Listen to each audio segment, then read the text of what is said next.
ಮಾನ್ಯ ಸಭಾಧ್ಯಕ್ಷರೇ, ಗಣಿನಾಡು ಸಂಡೂರು ಮತಕ್ಷೇತ್ರದ ಜನಪ್ರತಿನಿಧಿಯಾಗಿ ಮೊದಲ ಬಾರಿಗೆ ವಿಧಾನಸಭೆ ಪ್ರವೇಶ ಮಾಡಿದ್ದೇನೆ. ನನ್ನ ಮೊದಲನೆಯ ಅಧಿವೇಶನದಲ್ಲಿ ಕ್ಷೇತ್ರದ ಸಮಸ್ಯೆಗಳ ಬಗ್ಗೆ ಚರ್ಚಿಸಲು ನನಗೆ ಅವಕಾಶ ಮಾಡಿಕೊಟ್ಟಿದ್ದಕ್ಕಾಗಿ ತಮಗೆ ತುಂಬು ಹೃದಯದ ಧನ್ಯವಾದಗಳನ್ನು ಅರ್ಪಿಸುತ್ತಿದ್ದೇನೆ.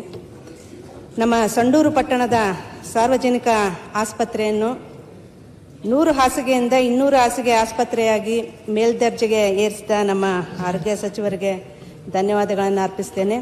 ಈಗ ಮೇಲ್ದರ್ಜೆಗೆ ಏರಿಸಿದಂಥ ನಮ್ಮ ಆಸ್ಪತ್ರೆಯಲ್ಲಿ ಈಗ ಕಾರ್ಯನಿರ್ವಹಿಸತಕ್ಕಂಥ ಪ್ರಸೂತಿ ತಜ್ಞರು ಸೇವಾ ನಿವೃತ್ತಿಯನ್ನು ಹೊಂದಿದ್ದಾರೆ. ಅವರ ಜಾಗಕ್ಕೆ ಮತ್ತೊಬ್ಬ ಪ್ರಸೂತಿ ತಜ್ಞರನ್ನು ನೇಮಿಸಲು ನಾನು ತಮ್ಮಲ್ಲಿ ಕೋರಿಕೊಳ್ಳುತ್ತೇನೆ.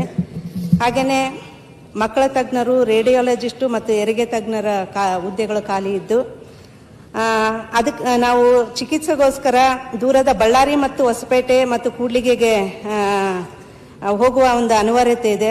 ಅದಕ್ಕೋಸ್ಕರ ತಾವು ದಯಮಾಡಿ ನನ್ನ ಕ್ಷೇತ್ರದ ತಾಲೂಕು ಆಸ್ಪತ್ರೆಗೆ ವೈದ್ಯರ ಒಂದು ಕೊರತೆಯನ್ನು ನೀಗಿಸಬೇಕಂತೇಳಿ ಮನವಿ ಮಾಡಿಕೊಳ್ತೇನೆ. ಹಾಗೆಯೇ ನನ್ನ ಕ್ಷೇತ್ರದ ಸ್ವಾಮಿಹಳ್ಳಿ ಗ್ರಾಮವು ಗಣಿಗಾರಿಕೆಯಿಂದ ಕೂಗಳತೆ ದೂರದಲ್ಲಿದ್ದು ಅಲ್ಲಿನ ಗಣಿಬಾಧಿತ ಸಾರ್ವಜನಿಕರ ಅನುಕೂಲಕ್ಕಾಗಿ ಪ್ರಾಥಮಿಕ ಆರೋಗ್ಯ ಕೇಂದ್ರದ ಕಟ್ಟಡ ನಿರ್ಮಾಣ ಆಗಿ ಈಗ ನಮಗೆ ಅಲ್ಲಿ ಸಿಬ್ಬಂದಿ ಅವಶ್ಯಕತೆ ಇರುತ್ತದೆ. ಅದಕ್ಕೋಸ್ಕರ ಕೂಡ ತಾವು ಅಲ್ಲಿ ಸಿಬ್ಬಂದಿಗೆ ನೇಮಕ ಮಾಡೋದಕ್ಕೆ ಒಂದು ಅವಕಾಶ ಮಾಡಿಕೊಡ್ಬೇಕಂತೇಳಿ ಕೇಳ್ಕೊಳ್ತಾ ಇದ್ದೀನಿ. ಮತ್ತು ಚುನಾವಣೆ ಆಯ್ಕೆಯಾದ ನಂತರ ನಾನು ನನ್ನ ಕ್ಷೇತ್ರದಲ್ಲಿ ಅನೇಕ ಸರ್ಕಾರಿ ಶಾಲೆಗಳಿಗೆ ಭೇಟಿ ನೀಡಿದ್ದೆ. ಅಲ್ಲಿ ಗಡಿ ಗ್ರಾಮದಿಂದ ಬರ್ತಕ್ಕಂಥ ವಿದ್ಯಾರ್ಥಿಗಳು ತಮಗೆ ತಾಲೂಕು ಕೇಂದ್ರದಲ್ಲಿ ಒಂದು ವಿದ್ಯಾರ್ಥಿ ನಿಲಯವನ್ನು ಮಾಡಿಕೊಡ್ಬೇಕಂತೇಳಿ ನನ್ನಲ್ಲಿ ಮನವಿ ಮಾಡಿಕೊಂಡಿದ್ದಾರೆ. ಅದಕ್ಕೋಸ್ಕರ ಅವರ ಧ್ವನಿಯನ್ನು ತಮಗೆ ಮುಟ್ಟಿಸ್ತಕ್ಕಂಥ ಒಂದು ಕೆಲಸವನ್ನು ಮಾಡ್ತಾ ಇದ್ದೀನಿ. ನಮ್ಮ ಸಂಡೂರು ತಾಲೂಕಿನಲ್ಲಿ ಒಂದು ವಿದ್ಯಾರ್ಥಿ ನಿಲಯವನ್ನು ನಮಗೆ ಮಂಜೂರು ಮಾಡಿಕೊಡ್ಬೇಕು ಅಂತೇಳಿ ತಮ್ಮಲ್ಲಿ ಕೇಳ್ಕೊಳ್ತಾ ಇದ್ದೀನಿ.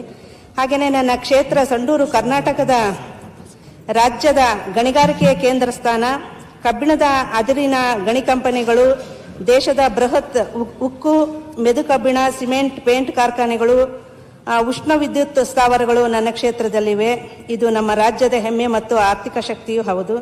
ಇಷ್ಟೆಲ್ಲ ಉದ್ಯಮಗಳು ಇರುವ ನನ್ನ ಕ್ಷೇತ್ರದಲ್ಲಿ ನನ್ನ ಕ್ಷೇತ್ರದ ಎಲ್ಲ ದುಡಿಯುವ ಕೈಗಳಿಗೆ ಉದ್ಯೋಗ ದೊರಕಿಸುವುದು ಮತ್ತು ಯುವಕ ಯುವತಿಯರನ್ನು ಇಂಡಸ್ಟ್ರಿ ಫಿಟ್ ವರ್ಕ್ ಫೋರ್ಸ್ ಆಗಿ ರೂಪಿಸುವುದು ನನ್ನ ಕನಸು.